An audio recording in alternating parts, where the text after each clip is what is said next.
to tell. So I'm going to tell this story. So I've got to find it now. This is when I realised I printed it out, and it's like, where did I put it? Is it still in your rucksack?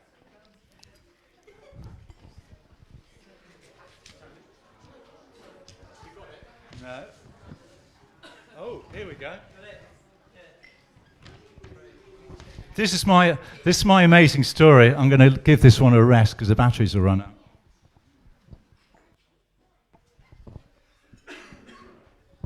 Go on to electric. Ouch, electric. There goes my tooth. This is a story, and it's called, Did Somebody Say Impossible? And it's a story about somebody called Tom. Does anybody know anybody called Tom? Right, okay, well this is a story about somebody called Tom, and we'll see what happens. Well, Tom, he stood there looking really, really confused, scratching his head, shrugging his shoulders, puzzled look all over his face. This is impossible, he thought to himself. Absolutely impossible. There's no way this could have happened. Things like this just don't happen. And just because people tell me that it happened doesn't mean it does happen. But wait, as my friends told me it happened. I should be able to trust my friends, shouldn't I? Can you trust your friends?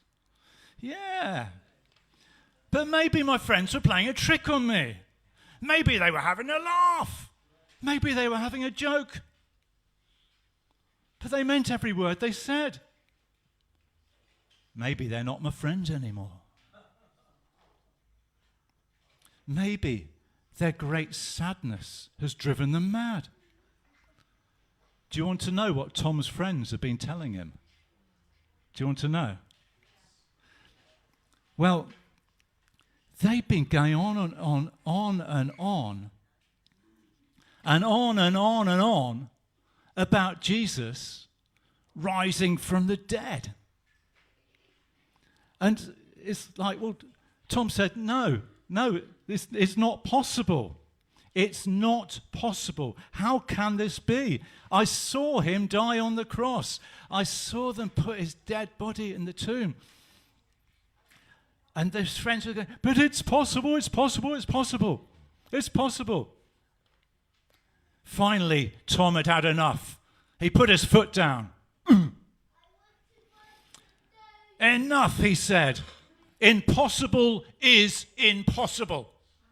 Unless I see the holes that the nails made in his hands when they put him on the cross, unless I can put my finger right through those holes in his hands, then I'm not going to believe what you are saying. I'm not going to believe that Jesus rose from the dead after being put on a cross and dying on a cross. I saw him die. It made me sad, and I don't want to believe it. And then, in a room where the doors weren't open, the doors were locked, Heath became aware, hang on,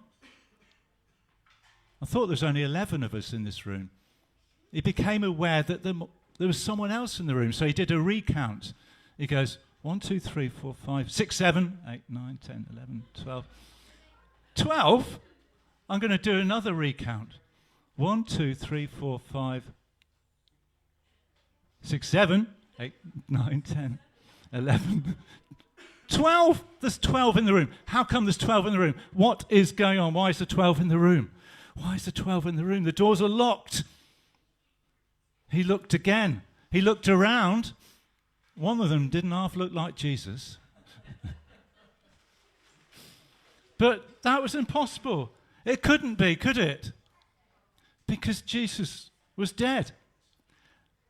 And Tom did not believe that his friends had said that he was alive. It was impossible. But it was Jesus. And Jesus came up to him. And Jesus said something to Tom. He said, "Did somebody say impossible?" Shock, gasp, amazement.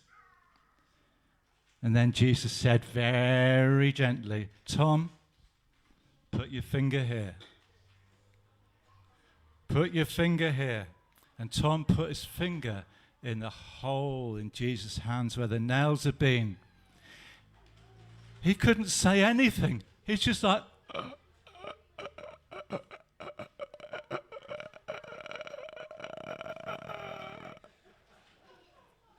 Again, Jesus said, "Did somebody say impossible? Now stop doubting and believe." And Tom said, he got on his knees and he said, "My Lord and my God, you have risen from the dead. It is possible." And then Jesus said to him, and he said something to him that's also for us. He said, "Tom, you believe because you've seen me. Blessed are all those people who haven't seen me but still believe." And that's all the people since Thomas. That's me. And that's you. And that's you. That's you. Blessed are those who haven't seen and yet believe. And 2,000 years later, there's people who haven't seen and are yet believing and having their lives changed by Jesus. Changed for the better by Jesus.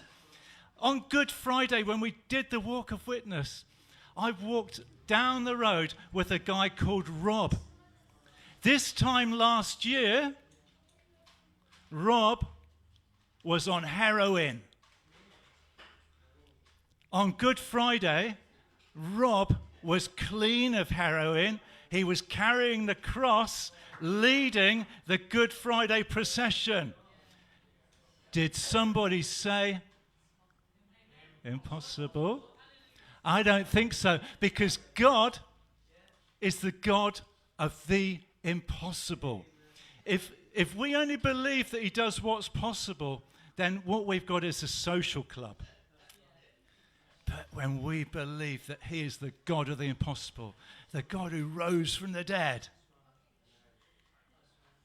and we reach out to him and we keep in step with him for all the things that aren't possible, then we know in our hearts that he is alive, even though we haven't seen him. It's impossible, isn't it, to walk free from addiction to heroin? Not with Jesus. It's impossible to walk free from addiction to anything, isn't it? It's not impossible with Jesus, is it? It's impossible to feel peace in a storm. It's impossible to forgive. It's impossible to get rid of bad habits. It's impossible to be happy again. Not with Jesus. He is the God of the impossible. He did the impossible, and he does the impossible as we look to him. He does it, not on our terms, but on his terms. So let's enjoy being the people of the impossible, following the God of the impossible, because he did rise from the dead. I've got a great song about that. And before we do an Easter egg hunt, it's called Jesus Lives. Yes, and there's actions.